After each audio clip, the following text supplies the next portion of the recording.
Israel के PM Benjamin Netanyahu ने हद पार कर दी। गाजा में एक बार फिर ड्रोन हमला किया, वो भी गाजा में युद्ध विराम की शर्तों को मानने के बाद। जी हाँ, डोनाल्ड ट्रंप ने गाजा में शांति कायम करने के लिए योजना बनाई थी, जिसमें सबसे महत्वपूर्ण शर्त थी कि गाजा में हमास और इजराइल एक दूसरे पर हमला नहीं करेंगे, जिस पर इजराइल ने हामी भी भर दी थी। लेकिन हाथी के दांत खाने के कुछ और दिखाने के कुछ और की तरह इजराइल ने हमला कर दिया, जबकि हमास ने कुछ शर्तों पर अस्थायी सहमति जता दी, जिस पर अमेरिका के राष्ट्रपति डोनाल्ड ट्रंप ने इजराइल को हमला न करने के आदेश दिए। और इस सब के बावजूद इजराइल नहीं रुका। अल जजीरा की एक खबर के मुताबिक ट्रंप के आदेश के बाद भी इजराइल ने गाजा के एक टेंट पर हमला कर दिया। मिली जानकारी के मुताबिक इजरायली सेना ने दक्षिणी गाजा के अल मवासी क्षेत्र में एक टेंट पर ड्रोन हमला किया, जिसमें 2 बच्चों की मौत हो गई और कई अन्य घायल हो गए। अल जजीरा की रिपोर्ट के अनुसार यह जानकारी नासिर मेडिकल कॉम्प्लेक्स के एक सूत्र ने साझा की है। बताया जा रहा है कि यह हमला उसी समय हुआ जब अमेरिकी राष्ट्रपति डोनाल्ड ट्रंप ने इजराइल को गाजा में बमबारी तुरंत रोकने का आदेश दिया था। रिपोर्ट के अनुसार जिस टेंट पर हमला हुआ वहां विस्थापित परिवार शरण लिए हुए थे। इस घटना के बाद क्षेत्र में तनाव और बढ़ गया है, जबकि अंतर्राष्ट्रीय समुदाय ने तुरंत युद्ध विराम और नागरिकों की सुरक्षा की अपील की है। और यह हमला तब हुआ जब इजरायली प्रधानमंत्री नेतन्याहू के ऑफिस ने बयान जारी करके कहा था कि इजराइल ट्रंप के प्लान के पहले चरण को लागू करने के लिए तैयार है। इसके लिए वे ट्रंप और उनकी टीम के साथ मिलकर काम करेंगे ताकि जंग खत्म हो सके। इसके साथ ही इजराइल गाजा में हमला रोकने को भी तैयार हो रहा था और इसके तहत सरकार ने सेना को गाजा पर कब्जे की कार्रवाई को रोकने का आदेश दिया था और इसमें कहा गया था कि सिर्फ जरूरत पड़ने पर ही कार्रवाई की जाए। लेकिन इस सब के बावजूद इजराइल ने गाजा पर हमला किया है और यही कारण है कि इजराइल पर दोहरे रवैये का आरोप लग रहा है। आपको बता दें कि अमेरिका के राष्ट्रपति डोनाल्ड ट्रंप की गाजा शांति योजना की कुछ शर्तें हमास ने मान ली है, लेकिन कुछ ऐसी शर्तें हैं जिसे देखकर हमास को दाल में कुछ काला लग रहा था और ऐसा ही कुछ हुआ है। दरअसल डोनाल्ड ट्रंप इस प्लान में गाजा में चल रहे हमास इजराइल युद्ध को रोकना चाहते हैं और दोनों पक्षों के बीच मध्यस्थता कराना चाहते हैं, जिसकी कुछ शर्तें दोनों देशों ने मानी। हालांकि इजराइल ने सारी शर्तें मान ली, वहीं हमास ने शुरुआत में इस योजना पर कोई जवाब नहीं दिया, जिसके बाद डोनाल्ड ट्रंप ने हमास को जवाब देने के लिए 72 घंटे का अल्टीमेटम दिया। उन्होंने चेतावनी दी थी कि अगर हमास जवाब नहीं देगा तो उसे नर्क में जाना होगा और इजराइल को हमला करने से नहीं रोकेंगे।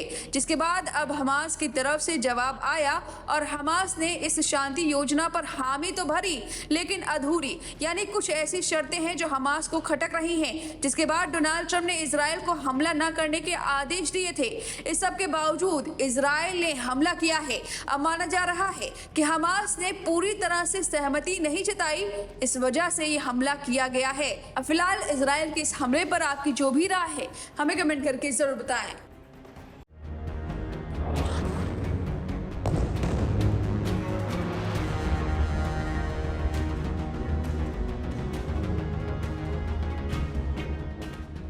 गाजा पट्टी में लगभग 1 साल से चल रहे इजराइल हमास संघर्ष को समाप्त करने की दिशा में ऐतिहासिक मोड़ आ गया है। अमेरिकी राष्ट्रपति डोनाल्ड ट्रंप की मध्यस्थता वाली 20 सूत्रीय शांति योजना के पहले चरण को लागू करने की तैयारी पूरी हो चुकी है। दरअसल हमास ने ट्रंप की योजना को स्वीकार करने की सहमति जताई है, जिससे उम्मीद बंधी है कि बंधकों की रिहाई जल्द शुरू हो सकती है। इजरायली प्रधानमंत्री बेंजामिन नेतन्याहू ने शनिवार देर रात एक बयान जारी करके कहा, यह मध्य पूर्व के इतिहास का बहुत बड़ा दिन है। हम शांति की ओर बढ़ रहे हैं, लेकिन हमारी सेना पूरी तरह तैयार है।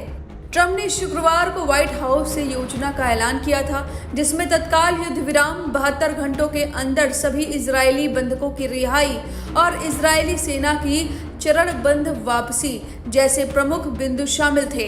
पहले चरण में मुख्य फोकस बंधकों की रिहाई पर होगा, जिसके लिए इजरायली सेना को न्यूनतम स्तर पर ऑपरेशन चलाने के निर्देश दिए गए हैं। नेतन्याहू के कार्यालय के अधिकारी ने बताया, अमेरिकी और इजरायली अधिकारियों के बीच रात भर चली बातचीत के बाद यह फैसला लिया गया है। हम ट्रंप के प्रयासों के लिए आभारी हैं। यह योजना हमास को हथियार छोड़ने और शांति स्थापित करने का मौका देगी।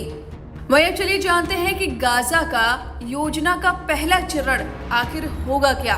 तो आपको बता दें कि ट्रंप की योजना के पहले चरण को बंधक मुक्ति चरण कहा जा रहा है। इसके तहत सबसे पहले तत्काल युद्ध विराम की घोषणा कर दी गई है। जी हाँ, गाजा में हमलों को रोकने के लिए दोनों पक्षों को हमला रोकने के निर्देश दिए गए हैं। वहीं पहले फेज में बंधकों की रिहाई शामिल है, जिसमें हमास द्वारा अगले 72 घंटों में सभी 100 से अधिक इजरायली बंधकों को रिहा करना, बदले में इजराइल फिलिस्तीनी कैदियों को छोड़ेगा। वहीं सेना की वापसी होगी। इजरायली सेना गाजा के उत्तरी हिस्सों में चरणबद्ध तरीके से पीछे हटेगी, लेकिन दक्षिणी क्षेत्रों में रक्षात्मक मोर्चेबंदी बरकरार रहेगी। मानवीय सहायता, गाजा में खाद्य, दवा और ईंधन की आपूर्ति बहाल करना, जिसमें अरब देशों की भूमिका होगी। वहीं आपको बता दें कि इजरायली सेना IDF ने कहा कि वे योजना को लागू करने के लिए पूरी तरह तैयार हैं। एक वरिष्ठ अधिकारी ने बताया कि हमारी टुकड़ियां गाजा के प्रमुख क्षेत्रों में तैनात हैं। अगर हमास सहयोग करता है तो हम तुरंत पीछे हटना शुरू कर देंगे। हालांकि नेतन्याहू ने चेतावनी दी है कि अगर हमास योजना का उल्लंघन करता है तो इजराइल पूर्ण नियंत्रण लेने के लिए बाध्य होगा। सेना की ओर से जारी बयान के अनुसार राजनीतिक नेतृत्व के आदेश पर IDF के chief of staff lieutenant general Eyal Zamir ने इजराइल डिफेंस फोर्सेस को ट्रंप की योजनाओं के पहले चरण को लागू करने की तैयारी करने के लिए निर्देश दिए हैं। वहीं गाजा में युद्ध खत्म कराने संबंधी अमेरिकी राष्ट्रपति डोनाल्ड ट्रंप की योजना के कुछ बिंदुओं को हमास ने स्वीकार कर लिया है, जिसके बाद ट्रंप ने इजराइल को बमबारी तुरंत रोकने का आदेश दिया है। हमास ने कहा है कि वह बंधकों को रिहा करेगा और सत्ता अन्य फिलिस्तीनियों को सौंपेगा। हालांकि योजना के कुछ अन्य बिंदुओं पर फिलिस्तीनियों के बीच विस्तृत चर्चा होगी। हमास के वरिष्ठ अधिकारियों ने कहा है कि कुछ प्रमुख असहमतियां हैं जिन पर विस्तृत चर्चा की जरूरत है। बयान में हमास के हथियार डालने के बारे में कोई उल्लेख नहीं किया गया है, जो ट्रंप के प्रस्ताव में शामिल इजराइल की एक प्रमुख मांग थी। मुख्य मध्यस्थों मिस्र और कतर ने ताज़ा घटनाक्रमों का स्वागत किया है। कतर के विदेश मंत्रालय के प्रवक्ता माजिद अल अंसारी ने कहा कि वे योजना पर चर्चा जारी रखेंगे।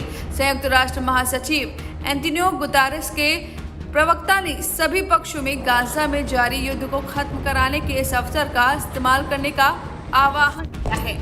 यानी कि गाजा प्लान का पहला चरण अब शुरू होने वाला है। देखना होगा कि इसमें कोई उल्लंघन होता है या नहीं, क्योंकि नेतन्याहू ने सीधे सीधे चेतावनी दी है कि अगर हमास उल्लंघन करता है तो वो हमला करेंगे।